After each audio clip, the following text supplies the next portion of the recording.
what inspired you? What was the vision for 24 hours? Well, the song itself, the words of the song is the inspiration. It's the inspiration for the video, yeah? Right. And I want to make it clear where the song is concerned. This is a song that came out on my Picture Perfect album last August. Right. This was before, all our right now, and of course, the video and song, everything that we are living currently. Yes. If you listen to the words of the song carefully, then the song will tell you about everything that went on. Everything was. I literally use the word pandemic. You literally use the word, and the whole sentence, that whole bar itself, that whole sentence, the doctors get distracted to find preventatives. You can't tell me the right words. You can't tell me the correct words. Yeah, the doctor read. Let me break it down a little bit. Yes. So, singing the song. Right. Yeah. What I basically say is the doctors get caught up trying to find a cure for a pandemic. And simple stuff like the simplest of sickness, where anybody now go get no attention. It now go tend to, because the doctors might just get but try to find a cure for a pandemic. Exactly. I said that in the song. Yes. As I say again, this song come out last year. It came out on my Picture Perfect album, which was released on the 30th of August 2019. And of course, this whole pandemic started, since 2020. Right. Since we showed the video, I guess people did not hear the song, but they never really listen. Pay close attention to the words until I put out the video. And I want to make it clear to people who, say, me a prophet and all of that. I don't see myself as a prophet. Me and Nostradamus, I can't predict the future. But it's just knowledge. It's just we as people have to read and upgrade ourselves with words and wisdom, knowledge, understanding. And then when you upgrade yourself on that level, then you can foresee things as they would say. You understand? Yes. It's just a case of you, having certain information in your head, and you put it with melodies and put it on a rhythm, and it come out like that, and then everything just start played out just as you say. Because most of the time, where music is concerned, we talk about things where we actually live already. Right. Like, baby, me would have done with you, but guess what? Not healthy is truth, but that's something where everybody has lived. Right. It's relatable. But if we all just want to take a race and no one goes to work, that's something where me I ask people question, what if this will happen, then what would have happened? Right. So it's two different things. You know what I say? The next thing again, even where the visual is concerned, like we didn't come up with a whole concept of the video since last year, but I wanted to go downtown on a Sunday when the place locked down and no activities now go on and shoot the video down at town. It just so happened that we could have shoot the video without, we never did have to do it on a Sunday. We never did have to ask nobody to move a car. We never did have to ask anybody to pull up them door or anything. So I like everything just played out. So when everything what you see in the video, the barrow where you see in the video, the broom, the garbage, everything where you see in the video, so we go at town go see. None of them they never put this off a shoot no video. We never did have to go find no garbage or nothing for shooting a video, because everything was already in place naturally before. Yeah, so you never have to set the scene. You already set the scene. No man, we never set no scene. Everything we gotta go see already set and I wait for we. It is definitely one of them songs that just get to the point and everything played out. You know, it's like a movie. I think if they're really thinking about doing a coronavirus movie, then 24 hours would be a perfect soundtrack, Well, it already is. It already is for me. So in saying that, when reading, do you have any books that really stand out to you, or books that you would recommend? To tell you the truth, I read anything and everything, because it's somebody with knowledge write every book. Right. And I don't know what kind of vibe I'm on, you know, when I write a book. You know? So I just read, like anything we catch me read, like I read the Maccabee, I read the Old Testament, I read whatever is there for me to read. Because the thing about it now, it's I cannot talk on something unless I have information on whatever I'm going to talk about. Exactly, yeah, that's true. You understand? So just like the Bible, there's a lot of things in the Bible that doesn't resonate with me that I definitely don't believe in. Oh, yes, of course. You understand? Of course. But then there's also a lot of things in the Bible that resonate with me that I believe in. Right. You understand what I mean? So because anything where I say peace and love and you know, and sharing and caring and all of that, then I am with that. And of course, the whole book of Psalms, I tell you about I was that. about to mention Psalms. You understand what I say? So it's always good to read because without wrong, you're not going to know what right is. Just like how without right, you're not going to know what wrong is. Yeah. You know, if you don't know what is wrong, then you're not going to know how to do right. Exactly. So you have to know one, you have to use one to identify the other. So I read anything and I would recommend anything were written down for anybody to read. It doesn't matter which book, which specific book, just read. Right. Power, knowledge is power, you know? And yeah, definitely. I mean, the good thing about reading nowadays is you don't have to have a literal book to read. You have a smartphone. Right. And you're good. Right. You know, you can go on your smartphone and read from that. So you don't have to walk into the bookstore and go buy a book. You can go buy Amazon. You can buy a book from Amazon. You know, where you can read on your phone same way. I wasn't gonna get into this just yet, but since you mentioned the phone, it reminded me of the line in What Is Life? Like, if you don't value your friend like your phone, you know, and your mind have to be free. And I think even reading books and freeing up your mind to sit down and settle down and read a book and explore other options, broaden your horizon, so to speak, and will help you to will help people to maybe calm themselves to show love a little more. Maybe, would you say? Yes, definitely. Because as I said, there's book for everything. You know, there's book for everything. So you have to just open up your not brain to whatever, you know, you want to absorb, because you have to always remember, so anything we consume, that's what we digest. So whatever you read when you have conversation, that will come out because of that in your brain. It's just like somebody would have told us a prayer and send it out into the universe, you know, and it will come right back at you. But really, actually, what are we looking at as the universe? You know, we will look out in that space and so we said we pray go out in that space and come back. I don't believe that. I believe the universe that we're talking about is within us, which is our head. Right. Because anything we think about it in our head, anything when we read, it's in our brain, it's in our head. So that is my universe is my brain, is my head. Right. Understand? So anything where you put in is what I got there in there, so and it you got to deal with on a daily basis. Just like if you're a farmer, you got to focus on farming. You know, you can't tell me anything about whatever you are rare, you know, whether it's ground provision or it's life crop or whatever farm you do.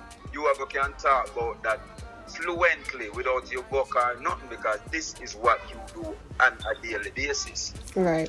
You understand? So just do. like if you read a book or if you keep on reading books, whatever you read in all of them books, you go in your brain and you can recite all these things fluently when you have conversation, and that definitely helps to boost your intelligence. I was gonna get into just to speak about yourself a little bit regarding when you started singing. How did you get into music? Into singing? Well, it's just a genuine love for music. Like, I develop a love for music, but I never know so they did it. You know, it's just me. I listen to the radio. I listen to my brother. You know, I have a brother who really loves music as well, and him always have cassette with like the Peter Metro, the Papas and the Lieutenant Stitchy and all the people that play. I'm to just start listen and start recite everything with them on them cassette there. You You know, so and when he put in a cassette, me could have sing with that cassette from. If it was a 60 minute or 80 minute or 120 minute, whatever it was, I could have actually sing with them cassette from the beginning to the end.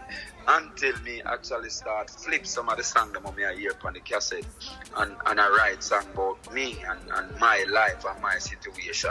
So if it was a Lieutenant Stitchy song, then I would have switched it around. As me I use Stitchy melody and everything, but then me I sing about me instead of just a sing back Stitchy song just the way it was written. Right. Understand? So when I start do that now and I bring that to our school and I do that in my classroom and everything, I realize that, you know, my classmates, them love it. My teacher always, you know, I tell me, say, me I get more attention in the classroom than she. So when school concert come now is when the teacher said to me one day, say, you are the one who always in the school, in the classroom, I sing and I distract my classroom. So now you need to go on the stage and go sing them same song the way I sing in the class. And I was ready. You know, and I go up on the stage at the school and sing at the school concert, and from that day there's like everybody like me, everybody like what me I do, you know, I become this big superstar as you would have said. Yes, man. You know, at the time. Yeah, little boy, me I tell about like 10 between 10 and 12-year-old, you know. And me I do this in a school and them love it, like them love it. So every time a concert come around now, it's me like a headliner. Yeah. You know? Yeah. You're the superstar, man. You're the superstar, then you must headline. You understand? So that actually helped to boost me. That make me want to do more, because every time you do something with somebody like, you want to go more, you want to do another new song. So every time them hear me a DJ now, I have 3-4 new songs on top of the 5, 6, 7, 8 songs them where them know already. Yeah. So through that now it's like I keep focusing and writing because I always want to have new stuff. I always actually impress my peers at the time with newer songs. So them could have actually said to me every day them see me, them could have actually say, "Let me hear the song where you write today." You understand? And so that just become a part of me up until this moment. Like writing is just a thing. I record almost every day currently. That's nice to hear. So, cause they just knew that you was gonna write a song. Then writing is just your thing. Every day you come with a new track. So, and that even lead me to the Psalms, because to have a mixtape of 43 songs, you know. And I read somewhere that you can let us know that it was influenced because the Psalms in the Bible is very informative. Yeah, man. Psalms, when you read Psalms, you know, it's very informative. It tell you a lot about love and you know, caring and sharing and all of that. So, to me, my mixtape, that particular mixtape, to me, when I listen to all of the songs and everything, I think it was just another Psalms. So I call it Psalms. Yeah, man. So going back into like how you built your career, and so when you was in school, how did it come about? I think I read somewhere that you met Elephant Man. No, man, the Elephant Man is way down. Is way after. Yeah. Because school was in Portland, I'm going to leave Portland at an early stage, of course. I'm coming to the city where I try to pursue a musical career, which is not easy, trust me. And sometimes people have to experience them thing, have to really see how hard it was. You know, as a little youth, I try getting a business where dog eat dog, as them would have said. You know, so everybody look at space for themselves. Nobody now let you in and know it. No matter how good you is as an artist, you have to have an investor who believe in you in order for you get pushed through certain way. And there wasn't anybody who was investing in my career, of course. So we just push and we just do the street thing, and we just go all of the studio them, and the least opportunity we get, we just sing. You know, and I start linking with Papa San. That this is like about 1997, somewhere there about, which was right before he turned Christian, like a few months before him going to the church. So right after, you know, my Papa San produced one song with me, and I get ready to shoot that video and everything. Like a lot of things that are happening in life at the time, and decide say, you know, him no want in other world, yeah. Where we would call the dancehall world no more. So him leave and him go Christian. Which when he do that, as I say in the song when he in 24 things take a turn for me, because just when things start look good for me is when son make a change. And he never have no problem with him and make a change, but I was disappointed, of course. So as much as, you know, you accept son, you accept what he's doing, because you have to do that. At the same time, you know, me did have him as that person that where I go bring me to the forefront. So it I gonna be some form of disappointment for me. But of course I have to give son praises, I have to show son love and respect. Even for just believing in me, because him believing in me and take me up as his artist. Tell me, say, me really have talent, because this is Papa son where me used to listening on cassette, and then me come start link with that man upon a personal level. It give me hopes. Yeah. So when he move forward and go doing Christianity, it never, as I say, I was disappointed at the time, but it never pulled me back. It never hurt me. It made me stronger. Yeah. So of course we still there and we are do it, and years have passed here and we are do it until about 3 years prior to that now. We start link with Elephant Man. You know, and I gave him some songs and everything. You know, the first album with Elephant Man put out, I write like 6-7 songs on that album. You know, and while me and Elephant Man are link, you know, I give Bounty Killer a song. In the midst of all of that, I give Bounty Killer a song. And Killer record song. And this was when, you know, things kind of just look. I think the Bounty Killer link was before Elephant. So when Mickey Bounty Killer the song and Bounty Killer sing the song now is when my hopes just build back on a rap this time. Like Bounty Killer sing a song with me, right? Imagine. You know? Bounty Killer my superstar at the time. Like, yeah, of course. It was Bounty Boudreaux my two superstar at the time. So when Bounty Killer actually sing a song that was written by Bugle, it'll tell me, say, there is something inside of me where me really need to just, you know, focus and continue the hard work, and one of the days I go get it right, and I go get it on the level where I want it. So that just pushed me more. I start link with Elephant Man, start doing songs, start traveling with him and everything. I do a couple US tours with Elephant Man. The only place I never really go with Elephant Man is England, UK, because at the time, you know, him never did come to England because of some incident. Yeah. So I basically go everywhere else with him at the time when Elephant Man was basically a test artist in a dance hall. I do the whole of the US tour, them, the BBT, the MTV, the all of the things there, the Janet Jackson performance at the BT Awards, all of them things that I was there. I've been a part of Elephant Man career throughout the whole time there. But then of course, things still never did work the way I wanted to work. As me never start out as a backup singer or as a writer for another artist. Me start out as Bugle, the artist. Right. So everybody would me as a artist. You understand? Everybody would meet me as a artist. So of course, me have to move again from around Elephant Man in order to focus on the career that I want instead of the career that someone else is trying to choose for me. Is that the time when you're going to the Zeka Productions? How did you make the switch? Well, when I move away from Elephant Man, of course, up on the road again for another year and a half until I meet Ssmg, which was a new label at the time. Them not have no artists, them just a start them label and meet them through family friend who them show a lot of interest in my career.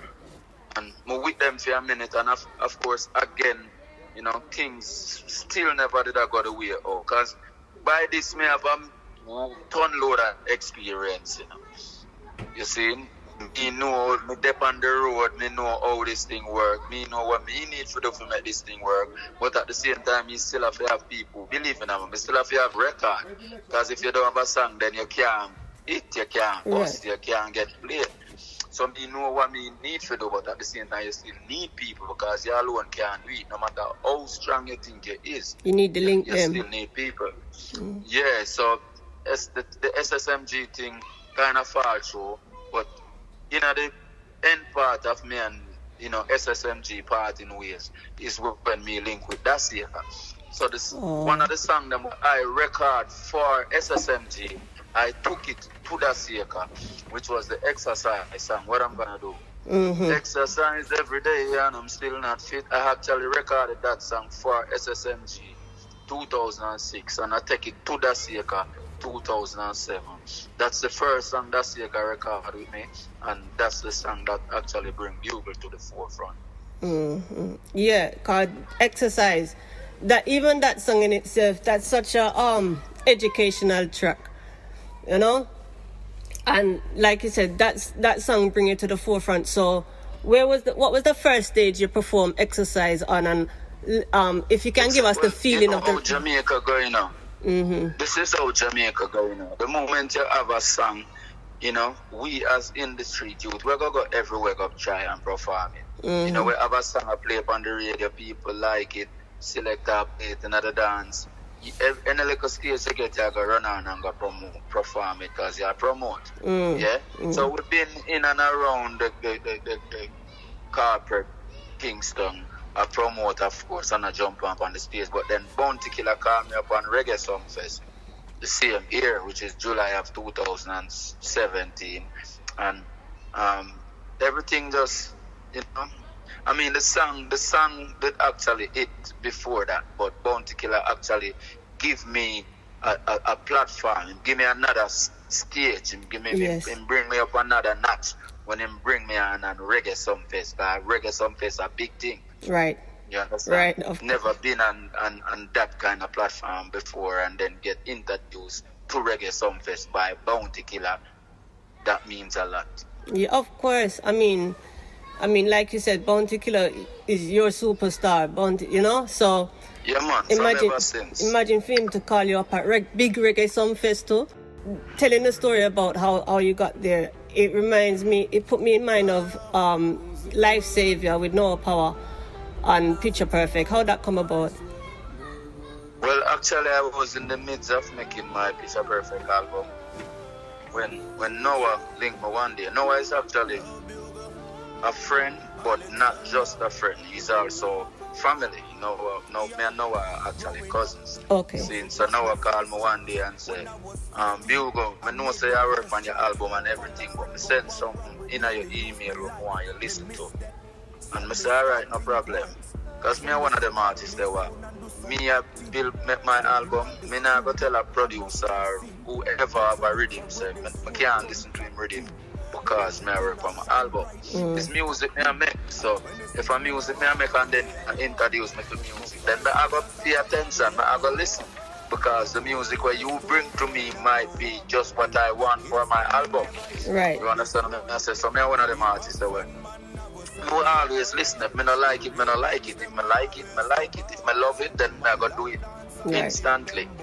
You understand what I say? So when Noah stays on link me and say, "Moi, me listen to something," of course, I went and listened to it. At the moment, and from me listen to it, like I do even link back Noah and tell him, "Say me listen to it." When me link back Noah, me actually I send him back my part of the record of the song.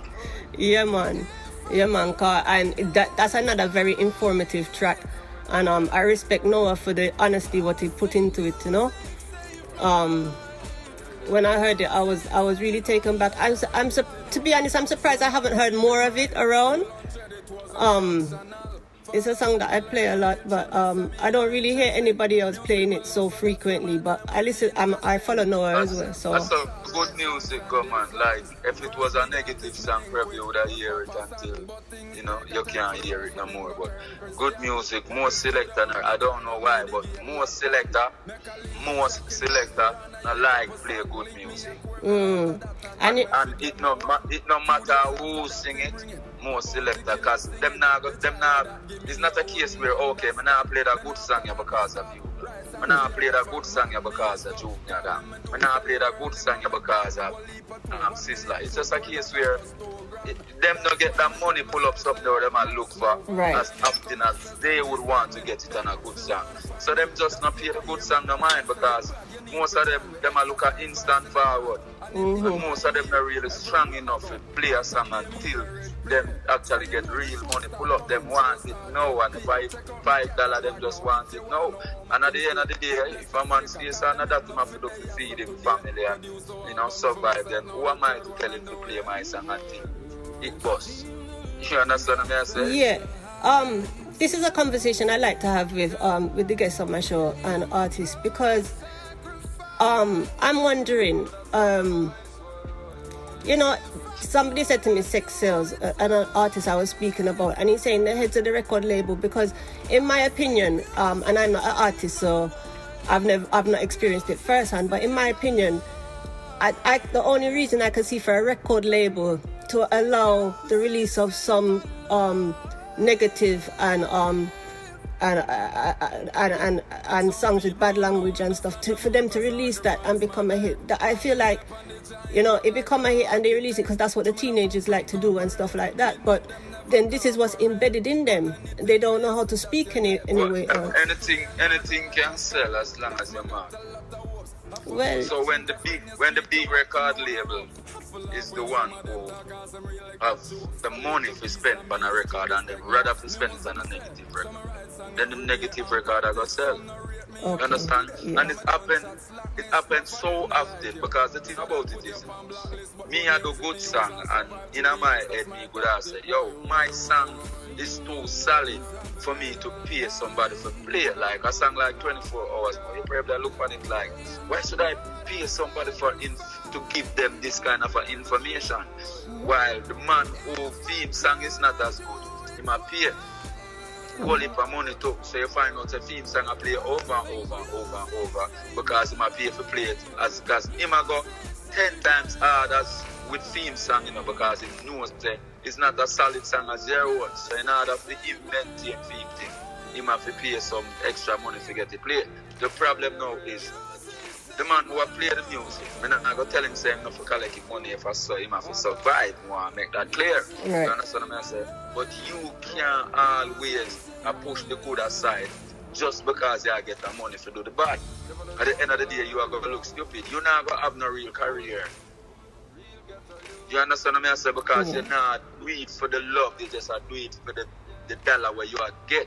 Right. So you're not gonna last. Anything where you just do just because of the little money where you want from it, it's not gonna last. You have to love what you do and make sure that what you do love you too. Yeah, cause you have to bring forth fruit, you have to in all seasons. You know what I mean? You have to be able. That's a life, career path. Me chose my career path. Me could have sing any song with me want to sing, but me don't want a 5-minute career. It's not like everybody where I sing. We're not singing positive. I'm not saying that everybody who's not singing positive song don't have a lasting career. Because when you look on a Bounty, a Beanie, a Vibes Cartel who don't sing the positive songs that I sing, them still have a long-lasting career. Of course. Imagine me being 70-year-old on a stage as a DJ. When would that which DJ you actually see? You understand what I'm saying? But to the type of music where me do, as long as me have life and me have strength, I can go up on the stage and sing for a huge audience and people accept it. When me go up on a stage and sing song like, some people stop by obstacles, my journeys continue, that doesn't go with age. You understand? But a lot of the song them who have been, where I get all of the hype and, Right. I mean, for me, is exactly the type of language I was speaking with the other artists as well, because I was asking them about, one artist I had on last week and actually Wednesday, he said that when he hear his mother, when he sit down, he can sit down and listen in song with his mother, and when he hear his mother listening him song, it make him feel good. And I said to him, but that's why I like the positive. If somebody make a provocative song, really and truly, from my point of view and the way I was brought up, I couldn't even dare try bring it in the house, let alone play it. But just hear what you say now, the way you was brought up. Because you said that statement there is a relevant statement that makes sense. But who tell anyone how we say when a man sing about anything at all, negative to the last bit, who tell us their mother not sit down and listen to right.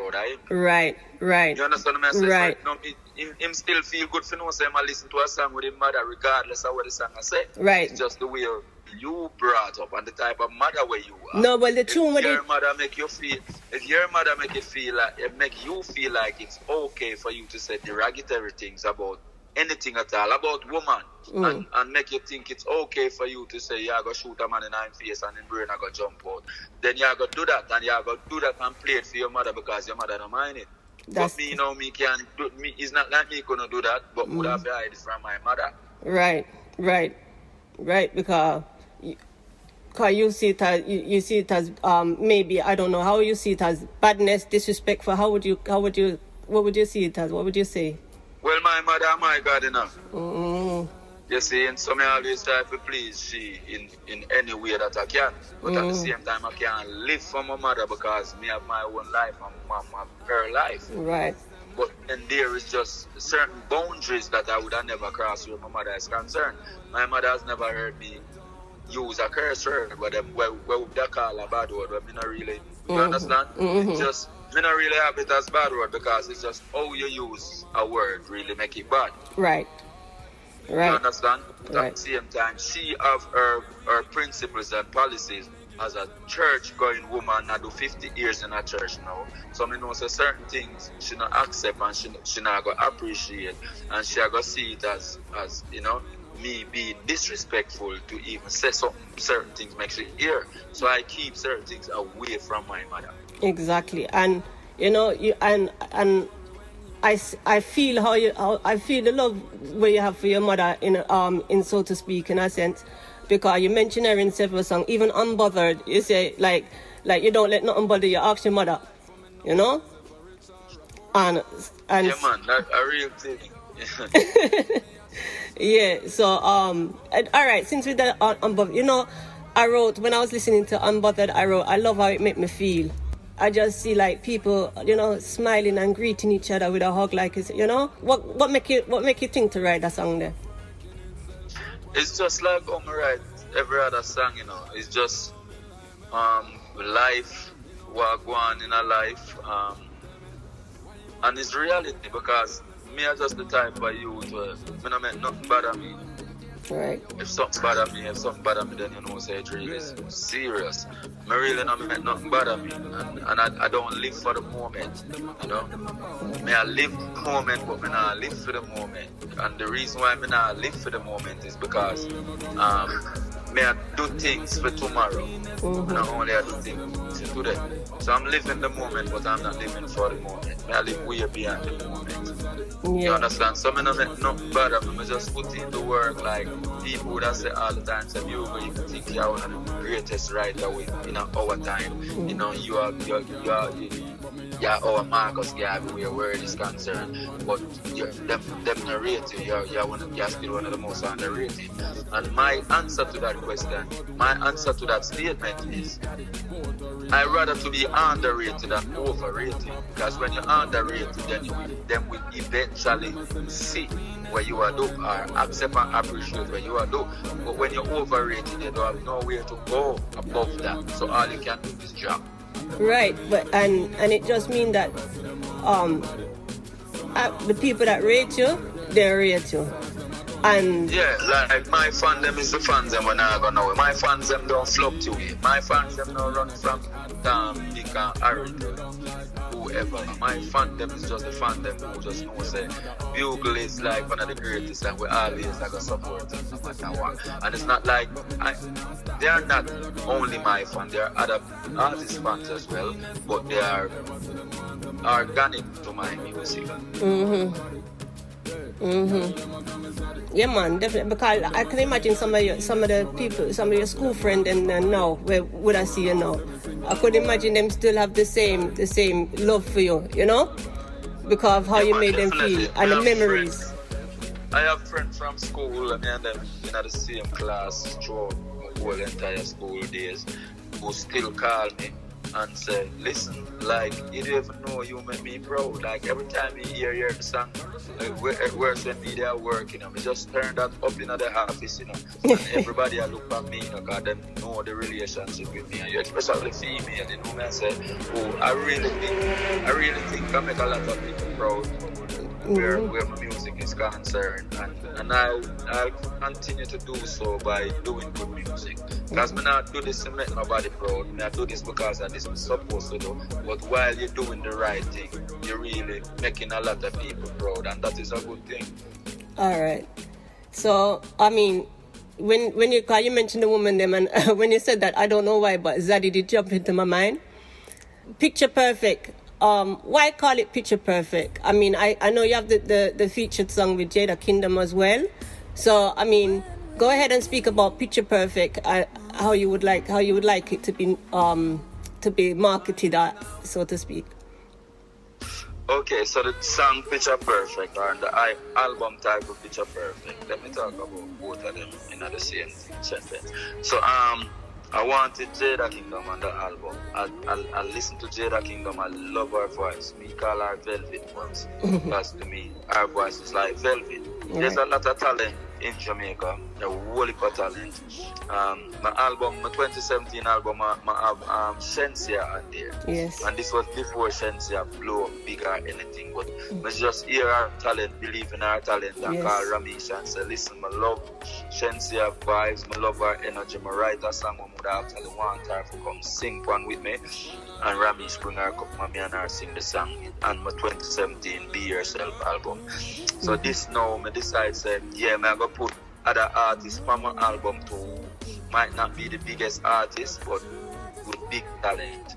And I chose Jada. So when me stay so now and come up with the song, because I want Jada to do a reggae song. When I want her to do the regular dance arts, my mirror I do all the time. I want her to do something. Because she can't sing, man. So when I get that rhythm then, or when we get that rhythm then, you know, I decide that she may go make sing on it. But you know, she young, her brain fresh, she must have some wicked ideas.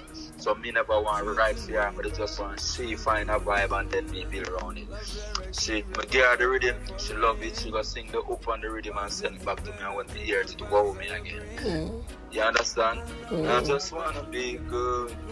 I just wanna be good, like it and say whoa, like just what I just like.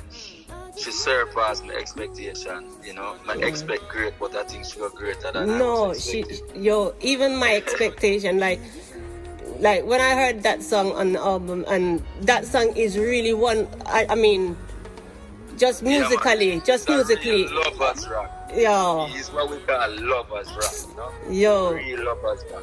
So the moment I get the song, I go into the studio and I start record. You know, and when I actually said the line in the song, Picture Perfect, and done record and go back and come out of the voice booth now and I listen to the song, I said to myself, say, you know, say, no, I go call my album Picture Perfect.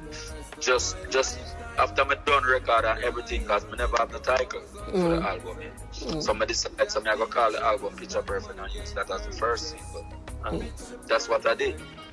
Yeah, man. And you know, and to be fair, I feel like just even like you said, to market the album and everything, Picture Perfect with Jada Kingdom, that the way that dropped, the way that it just, oh my gosh, it just so nice. Because you know, when I think about Picture Perfect, of course, I have to ask myself a lot of questions. How does this suit me? Like, how do I experience Picture Perfect? You understand? And if you ask me 10 years ago, what is my expectation? Where do I see myself, 10 years from now, which was 2010? Of course, Mother tell us, I want to be that artist to be putting out album. Yeah. I don't want to be the artist where I produce my own album and I send it out into the world and I get Grammy nomination and people that love my music. Yeah. You know. So if I did have to paint a perfect picture 10 years ago, then the picture that I paint with this album would have been the picture that I painted. So of course for me it's a perfect picture. Yeah. And thank you for the album. I'm gonna tell you thank you for the album because I really like it. I don't know if there's anything more you want to say about the album to promote it. I mean, I know you have Gramps Morgan on there, and you know.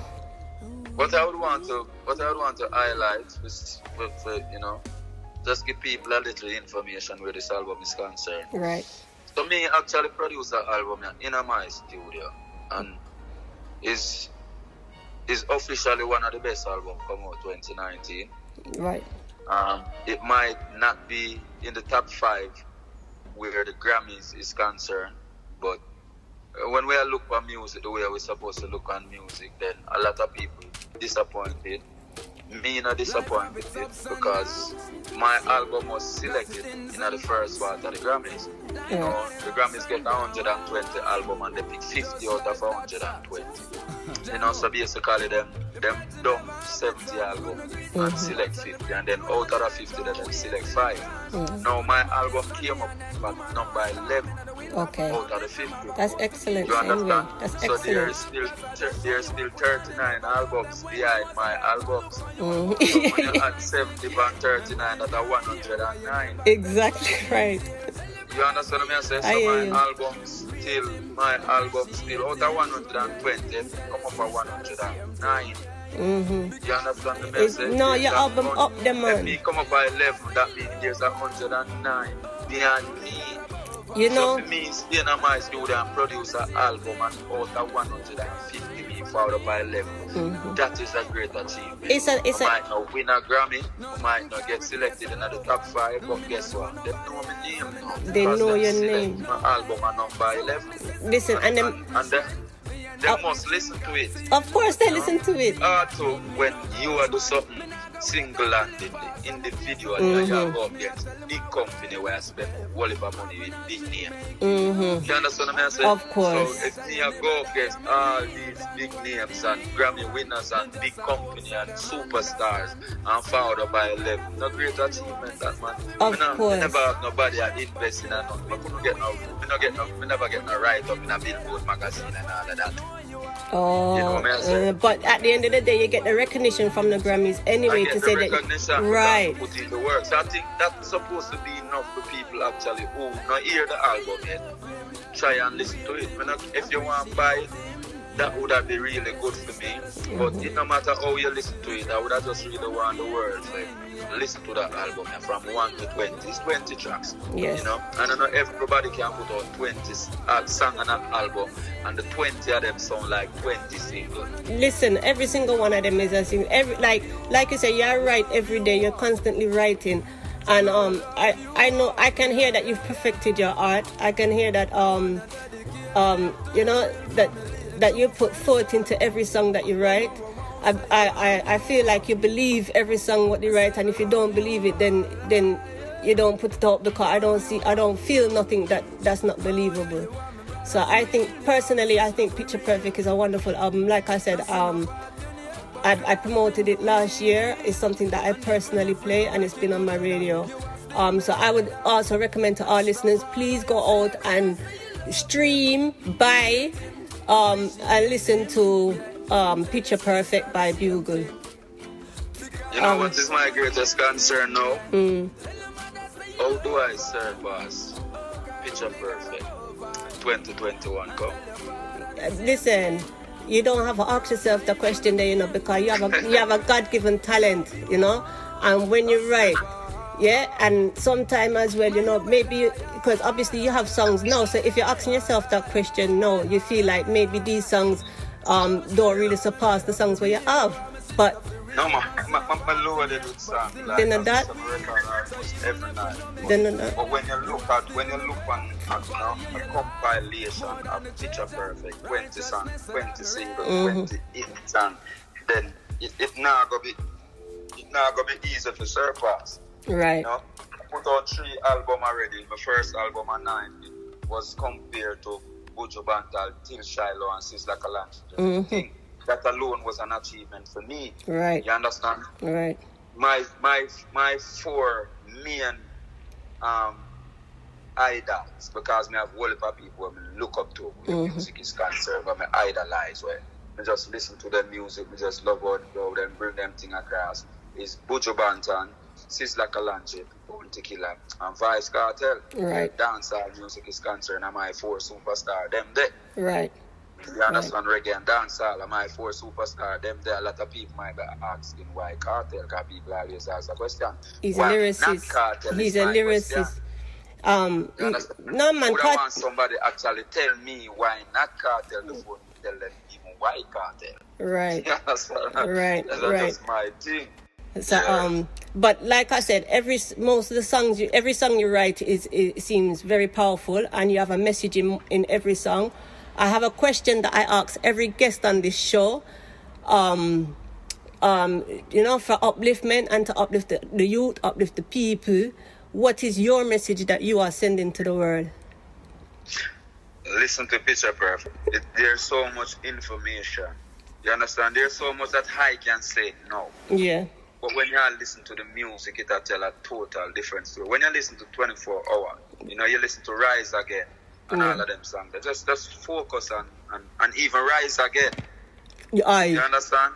We smile, we ball, we rise, we fall, but we will rise again, So no matter what goes on in your life, no matter what the circumstance is, no matter how you feel like, you want to give up because things now go your way, you have to always understand, say, every great man have a story. Right. Every great man have some downfall at some point in them life, and when them get over the hurdle there is when them get to where they really want to get to. A man who tell us saying try one thing 70 times and the 71st time him get it right. So if you want to give up on the first try, that means you're weak. You understand? So believe in yourself, believe in what you do. Stay focused, stay strong. Thank you. Yeah, and just always remember, say, I know you create yourself. You're never there so by yourself. You understand? Yeah. And the world don't build around you, and no man is an island. That means we just all need good people, good energy.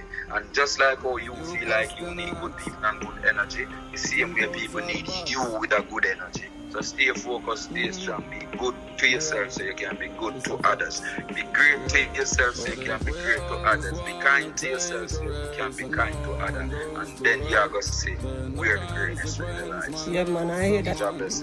God bless.